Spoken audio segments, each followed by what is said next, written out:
Oke, Bapak Ibu, paparan saya jelas ya Mbak Maya ya?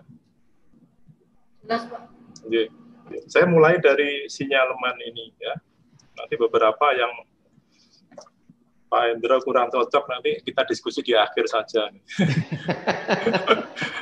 Karena beberapa kebijakan dikti memang tidak selalu ideal ya, karena kadang tidak komprehensif menyertakan banyak orang dan diburu-buru di target waktu. Tapi kalau tatarannya di permen itu kan setahun 2 tahun bisa diubah ya, kecuali kalau PP atau undang-undang. Bapak Ibu, yang terkait dengan kegiatan ini sudah disampaikan oleh Mas Menteri 1 minggu setelah dilantik, dan juga kemudian hampir setiap episode MBKM beliau menyampaikan ya, ada sinyaleman gitu bahwa ada 3 sinyaleman yang diutarakan dan pernah disampaikan oleh Mas Menteri ya. Ini sebuah tantangan, sebuah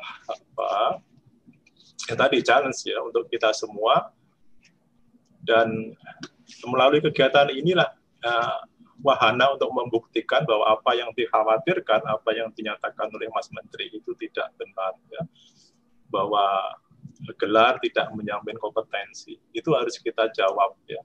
Karena itu kita belajar mulai dari profil program studi sampai CPL program studi ya, sampai ke CPL dari submata kuliah kita ya. Dengan demikian kemudian nanti diteruskan dengan prosesnya pembelajarannya dengan tetap mengikuti student center, maka moga-moga nanti ya benar-benar dokter Andes, insinyur atau apapun gelar sesuai dengan program studinya itu benar-benar menjamin kompetensi ya, sebagaimana yang sudah disebutkan di kurikulum, yang sudah dinyatakan di kurikulum.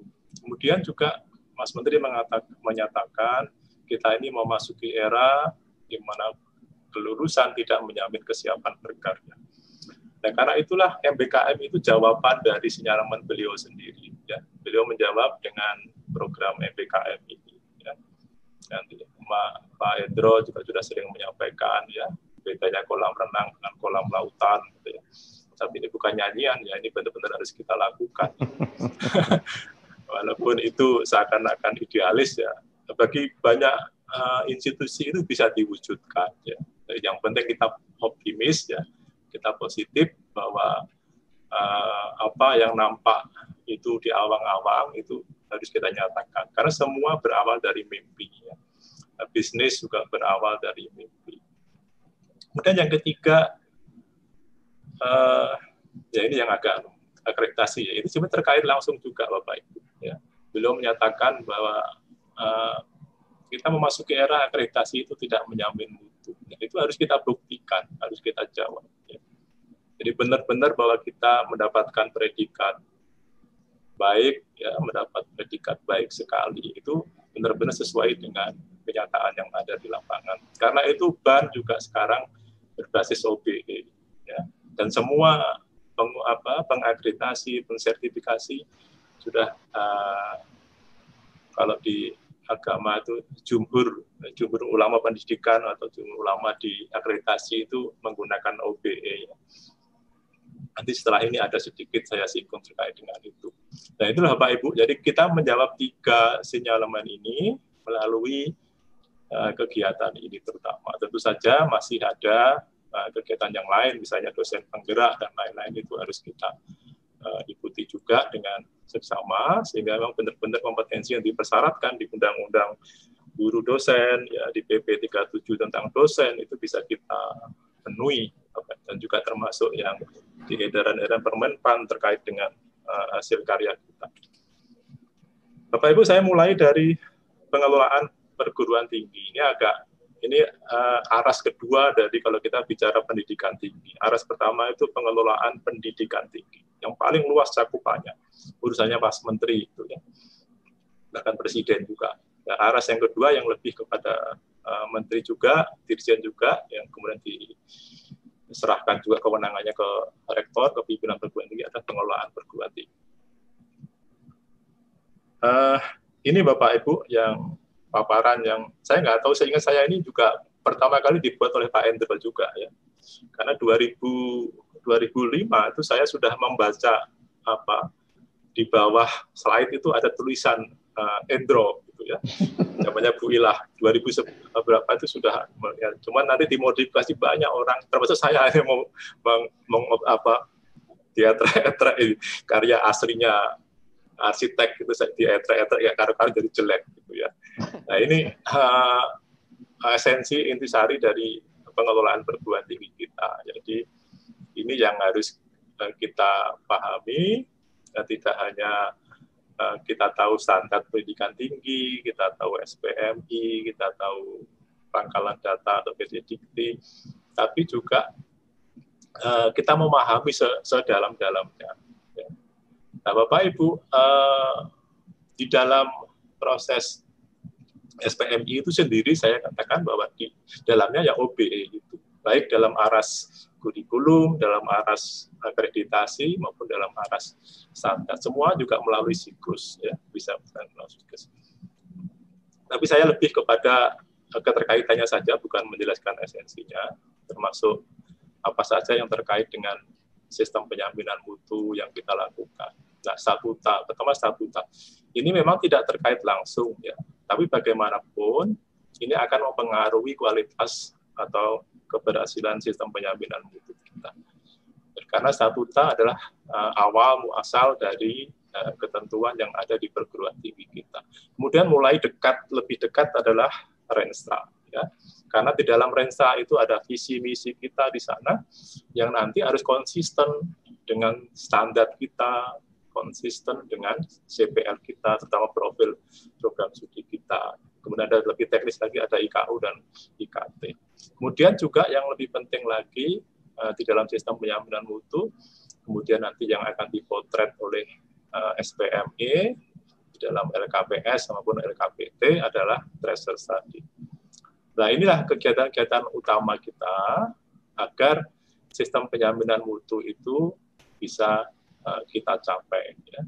Jadi standar pendidikan tinggi kita wujudkan di dalam SPMI kita yang esensinya sebenarnya ya UBE dan kurikulum, karena 4 standar yang utama itu ya identik dengan kurikulum ya, semua disupport dengan Sarpras, disupport oleh dosen, disupport dengan pengelolaannya dari menjadi 8 itu. Kemudian Bapak Ibu, kalau kerja kita baik, semua kita upayakan sungguh-sungguh, maka apa yang akan terpotret atau yang bisa kita lakukan atau yang bisa kita isikan di LKPS, di dalam LKPT, itu akan semakin baik, akan baik. Ya. Karena LKPS, LKPT ini data-data yang memang memotret kondisi kita.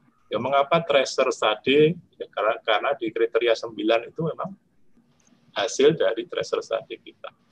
Dan ini sangat tidak lepas dari CPL, semua di aras profil sampai ke CPL kita ke paling bawah. Ya. Itu yang akan bisa dipotret tracer sehingga kriteria 9 khususnya nanti bisa terisi dengan baik. Jadi LKPS, LKPT itu bukan seni menyusun borang seperti di masa lalu, tapi potret benar-benar real kondisi lapangan. Nah, ini juga sudah mengapa Pak Chan, Direktur DE, BAN, ya, Dewan Eksekutif, selalu mengatakan bahwa SPME yang dilakukan, akreditasi yang dilakukan berbasis OBE. Artinya apa? Ya, outcome based. Makanya kriteria 9 khususnya dan juga mewarnai di hampir semua kriteria itu adalah merupakan outcome dari perguruan tinggi. Mulai dari publikasi sampai kepada bagaimana lulusan, bagaimana kualitas lulusan. Nah, kemudian ISK itu administratif ya, mengubah saja. Kemudian LED itu senimannya akreditasi, bagaimana menarasikan ya LKPT dan LKPS dalam sebuah LED. Tentu saja kalau LKPS LKPT-nya tidak support ya LED-nya tidak akan bisa dibikin-bikin ya. Nah, itulah nanti kemudian menjadi pengumpan untuk SPME yang akan keluar berupa peringkat atau status akreditasi kita. Ya, khusus nanti akreditasi akan ada sesi sendiri. Nah, itu di level awal ya Pak Ibu ya. Nah, kemudian setelah kita baik dengan sistem, dengan hasil akreditasi kita, karena kerja keras dari tim Bapak Ibu di SPMI, dipotret oleh BAN, dipotret oleh LAM, ya. Nah, makom berikutnya, aras berikutnya, level berikutnya kita mulai ke ASEAN, ke regional. Nah, saya berhenti di regional saja, dan YABI nanti malah terpecah karena ini mungkin bukan sesira, dan juga sebagian dari kita mungkin sebagian besar masih hanya berhenti di BAN dan juga berhenti di LAM. Nah, tahun ini bukan akreditasi tapi sertifikasi, tapi bagus sekali kalau kita bisa tapi memang mahal ya Bapak Ibu ya kalau kita bicara sertifikasi akreditasi internasional.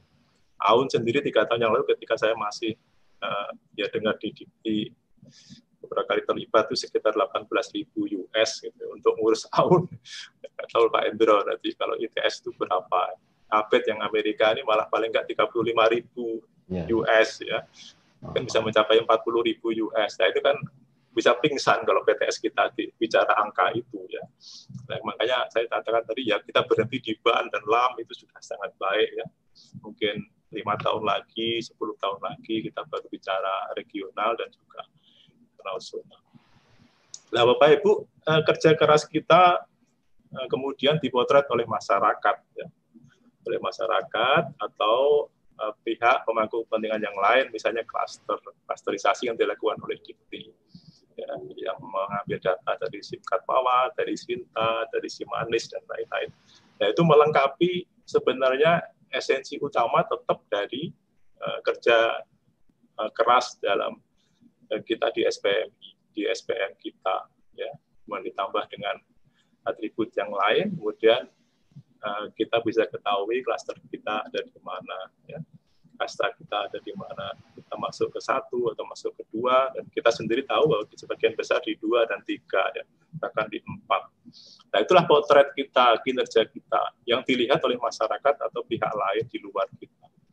Nah, nanti itu yang kemudian kalau lebih tinggi lagi ada yang namanya IGS, ya, jadi yang untuk PTN, untuk yang BH, untuk yang BLU, ya, PTS ada yang AA itu, ya, yang unggul-unggul itu juga sudah mulai ke arah AUN, sudah mengarah ke ranking di IGS maupun time higher education yang lebih komprehensif tadi.